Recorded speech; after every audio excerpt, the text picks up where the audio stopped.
Plastic ને ઓગાળી કોટનના જે દોરા હોય છે સિન્થેટિક થ્રેડ બનાવે અને તેમાંથી આ લોકો ટી-શર્ટ બનાવે છે. ટી-શર્ટ વેચે છે અને પૈસા કમાવે. બીજી વસ્તુ પછી આવું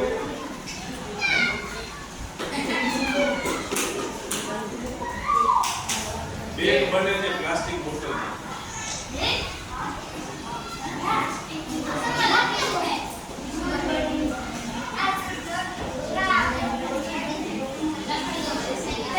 પાઉચ બને પ્લાસ્ટિકની કોથળીમાંથી પ્લાસ્ટિકના કોથળામાંથી આપણે પાઉચ પેન્સિલ પેન